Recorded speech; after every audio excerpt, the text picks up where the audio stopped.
Sleigh bells ring, are you listening? In the lane, snow is glistening.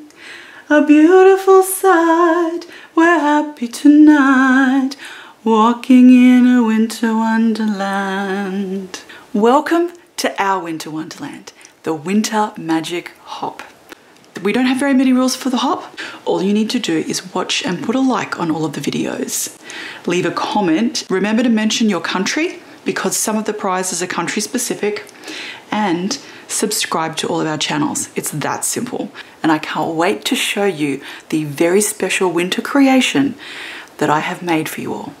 But it's something I've had in mind for about 12 months and I really can't wait to get started on it. So let me get stuck in. Now I have to admit that this project has about 11 different parts. Now I don't mean 11 steps, I mean 11 parts. And all of them work together to make something really special. So let's start with part number 1. So I have this beautiful glass succulent container. It's usually used for keeping plants, succulents in. But it was perfect for what I wanted to do, which is make sort of a customized glass ornament. Now I could have chosen to make this a ball where you just look from the front, but instead I'm making it a ball where you can look from most sides, just so that you get a little bit of something different on each side. So I need some ground, something flat to stick all of my bits and pieces to. So the first thing we have to do is make some ground. So I've got a little glass container from the kitchen and I've mixed 1 part white craft glue to 2 parts water and given it a really good mix so it's made sort of a liquidy glue. Now I've got some paper towel that I'm soaking in this mixture, and when it dries it'll be nice and stiff so I can use that as ground for my little scene. Now it takes a while to dry and it needs to be in the right shape. So what I'm going to do is stuff this inside my little glass succulent container and flatten it out so that it will be exactly the right shape when it's dry. So it will be curved to the bottom of the container and nice and flat on the top. Now the reason I'm using craft glue here is because it's water soluble. So I'm going to leave the ground, the white soggy paper towel, inside that succulent container until it's a tiny bit dry. So I left it overnight. Then you can scoop it out and tip it upside down and keep drying it on a piece of plastic until it's completely dry. Now while this is drying, I've just washed the craft glue residue out of my glass container, made sure it's beautiful and clean, so that for the finished product, there's no messy glue marks sitting in there, which would be kind of yuck. Now once the little white paper towel ground is dry, it's time to make it look a bit more snowy. And I'm going to do that by adding some texture paste. Now the key here is not to add one just big smothering icing-like blob of texture paste, but to put it on in little bits, because you're going to need to sort of squeeze this to get it back in through the hole of the succulent container, and you don't want that texture paste cracking. So add lots of little separate pieces on top of the paper towel to the flat side, not the round side, because that will be the up and that will be the ground, and then let the texture paste dry. Now, while this was wet, I've also added a little bit of superfine glitter and Distress Clear Rock Candy glitter to give it a bit of a shimmery look. Now, I've had to leave this for 2 days to dry completely, and it needs to be thoroughly dry or that glue can go moldy. So make sure that you leave enough time to do this. Now, once that's dry, I'm going to add a little bit of color because snow is not just white unless you catch it on one of those beautiful days where you've had fresh powdery snow. But this is not bright daylight that I'm creating here. This is a nighttime scene. So I'm going to add some airbrushed colors using my Copic markers. Now normally I would use my Lindy's, but I don't want to re-wet the surface. So those beautiful Copic markers will serve as my airbrushes, and I'm going to add a few different colors of blue and purple. I'm adding V20, V22, V17, BV13, B39, B63 and B79. Now when you add these, add from lightest colour to darkest, and only add the darker colours around the back to create the illusion of depth. So when you look at something, the lighter things are towards the front and the darker things are towards the back. Do the same thing and colour your beautiful piece of ground. Now I've done the top and bottom, just in case anyone's seeing it from underneath. I don't want it to look scrappy. And that is the first step. I know, it's so cool. Wait till you see the finished one. All right, so step number 2 is to create the trees. And we're going to start with 3 colours of Lindy's sprays. Again, going lightest to darkest. And this would just give a beautiful base of dark colour for those trees. So I've started off by adding Cathedral Pines Green, and then I've gone and sprayed on a little bit of the Urban Amethyst, and then add Tweedledee Denim, but try and squirt this just directly into the middle of the little trees so that it gives a nice depth to the centre. Now once the Lindy's spray has dried, you can either do this with a heat tool or wait a couple of hours, which is what I did. Go and scrape on a little bit of the beautiful Finnabar's Snow Paste. It is gorgeous. Snowflake paste, as it dries, will take on a little bit of the colour from the Lindy's sprays underneath. So you won't just get a flat white, you'll get this beautiful nuanced subtle colour coming through from the purple and the green. So it'll look really pretty. Now once the snowflake paste has completely dried, add a little frosted lace stickles over the top to look a bit more like snow.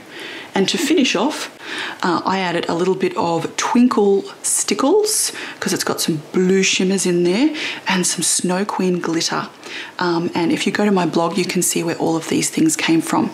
Now, all that was required at that point was to let the trees dry, and then you can go on with the very final step, which is covering the little wooden base of the tree, because you don't want to see that in your final mixed media piece because it kind of looks a bit yuck. So I've deconstructed some cotton wool balls, just sort of pulled them apart and added a little bit of frosted lace stickles for snow and a little bit of glue, and added some beautiful bits of the Distress glitter, again from Tim Holtz, the clear rock candy, to look a bit like fresh snowfall and give it a bit of shimmer. And then to finish, I've added some gorgeous little iridescent balls from Witchcraft, and they are so super cute. And that covers the bases of the trees perfectly. Now the other bonus there is that I can pull apart the cotton wool still, so if I've added too much, I can take some off, I can bend and shape it so that when I stick these to my ground, it's going to make that much easier. So leave those aside to dry, and that is the end of the little Christmas trees. Now, step 3 is adding colour to the little deers. Now, these are so cute, and again, there's some from Tim Holtz, and the first thing you need to do is cover them with gesso. Now, once the gesso is dry, I've added Lindy's Stamp Gang Moonshadow Mist in Gossamer Gold. This is a beautiful brown colour with a hint of gold shimmer, so it's just perfect for these little guys. Now, once that's dried, you may like to add another layer just to accentuate some of the colour. I didn't, but you could easily make these little guys darker by just spraying another layer and allowing that to dry. What I did do is add some frosted lace stickles to their backs just to add a little bit more texture because deers aren't perfectly smooth.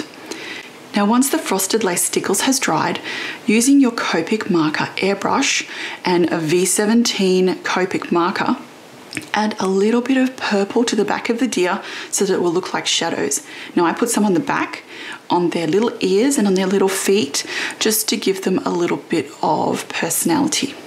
Now, once the Copic marker is done, I've used a black Jane Davenport brush pen and added little eyes to the deer, and then a white Sharpie marker to add a glint to the eye and a few spots on their back.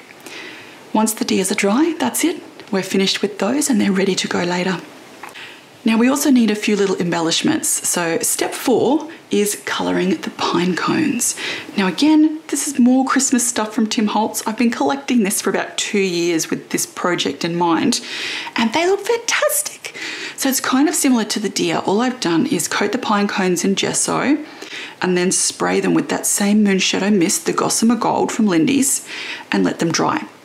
Now the only difference with these is once they've been dried, I've put a little bit of the Nuovo glitter drops on the edges of each pine cone. And the colour I used was Gold Coast. So it has this beautiful gold shimmer that really enhances the gold in the Lindy's Stamp Gang Gossamer Gold Moonshadow Mist. They look awesome. That's all I'm going to do to the pine cones. I don't need anything else. They look great just like that. Now on to the next embellishment. Step 5 is colouring the lantern. So I've just added the same kind of stuff and the same technique. So I've dry brushed gesso onto the lantern, being careful to leave a few bits of metallic sort of peeking through so it looks kind of pretty. Once that has dried, I've spritzed it with 2 different colours of Lindy's because I'd like it to sort of match the trees. So I've used Tiffany Lou Blue and Teapot Purple, and I haven't sprayed it. I've kind of dripped and dropped it on, so it's not a continuous colour, it's just sort of got bits on it. Now once the Lindy's is dried, I've completely covered this in frosted lace stickles and sprinkled it with the Distress glitter, the clear rock candy, and I've put some of it sort of on the lantern where the little cross pieces are at the side here, so that it would look like the snow is clinging to the lantern when it's dry, and I'm hoping it gives a beautiful effect. Now, the next thing I need to do is add sky to my bauble because it's a nighttime piece and it needs a little bit of colour. Now, if you'd like to be able to see completely inside the bauble, you can skip this step. If you would like clear glass over the top, for example, if you've not done a nighttime scene and it's more white and you'd like to see it from every side, this would be how you would do it. So just skip this step if you would like a clear glass bauble. If you would like to add sky like I've done, I've used a Tim Holtz applicator and one of the little felt pads and applied the Tim Holtz alcohol inks, and I've started with the lightest colours first, and I've used Pool and Cool Perry along with some pearl, and this gives a beautiful light base and also a bit of a pearly shimmer from when you look inside. Once that is sort of half dry, I've gone over with some Copic marker various inks and added those to the felt pad because you can use those just the same as any other alcohol ink. And to do that I have used B39, B63 and B79 and used a little bit of the blending fluid. Now just tap that over the top of the glass ball. I've done it on half of the ball and towards the back. And that creates a lovely dark effect. I've left the front of the ball clear and free from alcohol ink, as well as some of the sides. So I've kind of half covered it just so that you've got more of a viewing angle and can see a little bit more.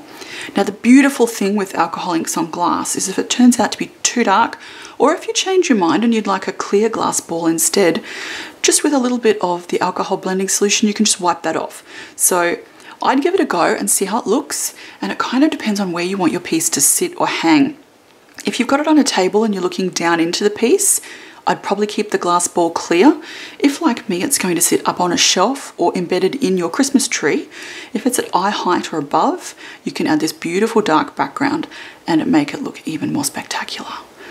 So put that aside to dry. You want that glass ball to be completely dry before we continue. Now it's time to create some sky for the glass ball, and I've used some beautiful product called Crystal Shred, and this colour is Opal. And I'm going to colour it with just the darkest colours of my Copic markers and my airbrush. So add some gorgeous B39, B63 and B79 to the Crystal Shred. Flip it over so that you get both sides because you never know where you'll be seeing this from. And once that airbrushing has dried, add little dots of glossy accents to this and sprinkle on some of that Snow Queen glitter shapes again. And that will give you a beautiful sort of night sky effect with twinkling stars when we're finished. Now this step's quite quick and it doesn't need much time to dry, so you can get that bit over with quite fast.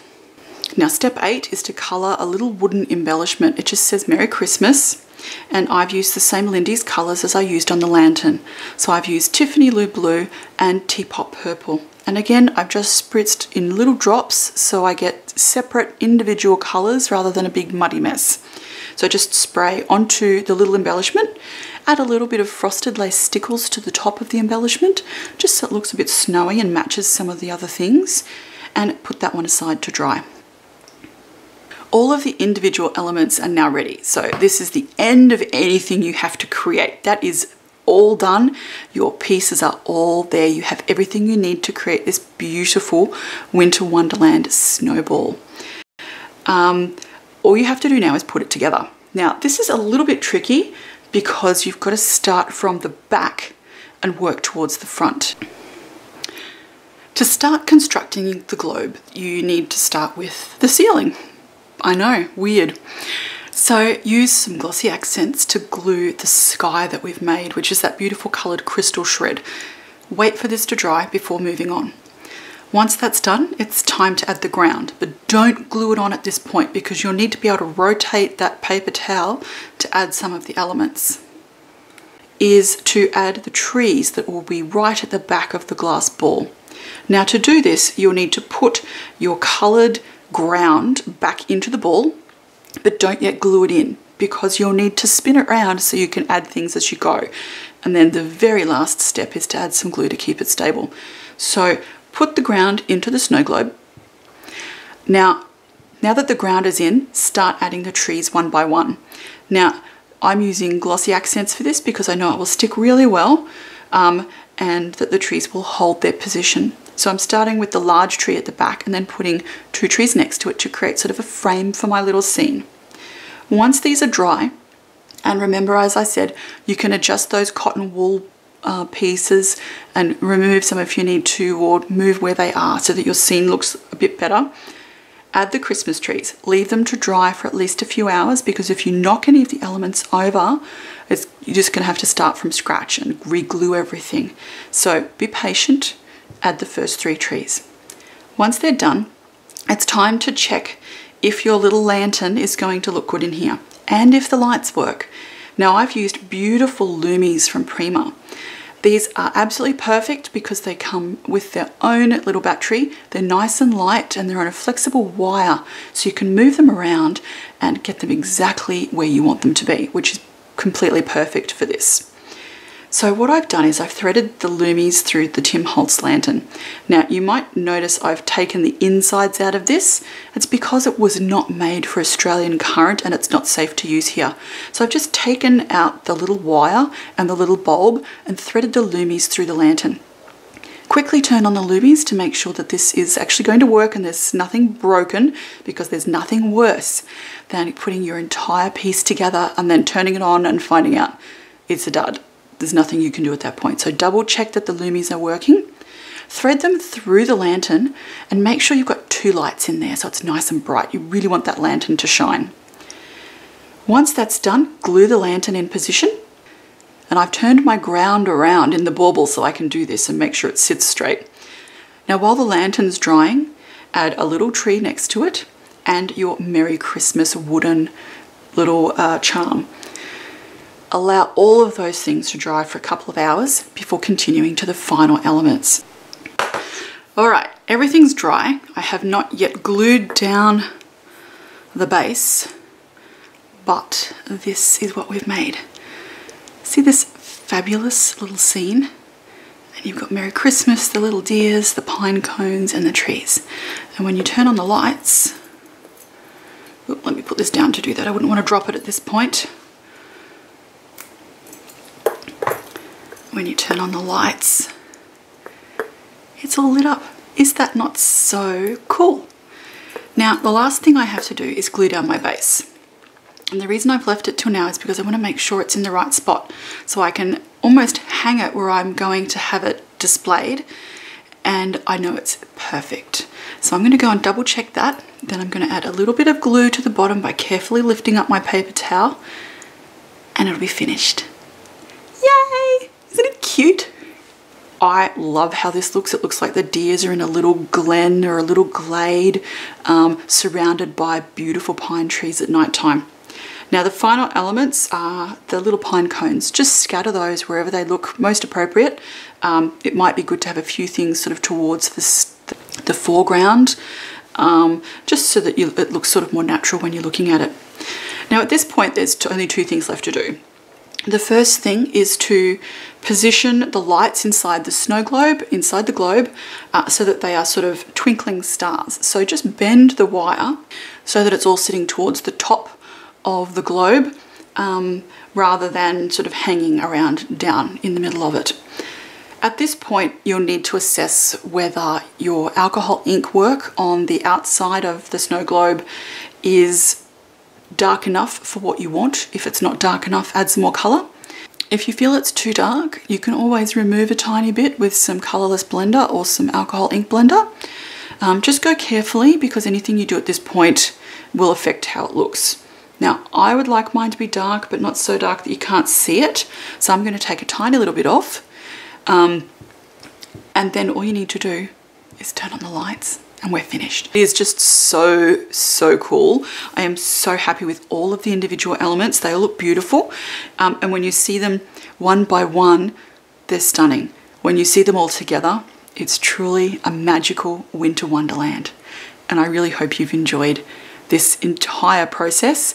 And don't forget, go and see all of the rest of the girls' creations, because you'll be really missing out if you don't. And remember to enter the giveaway. Like this, subscribe to my channel, and leave a comment below with your name and country. And enjoy! Happy holidays, everybody! Mwah!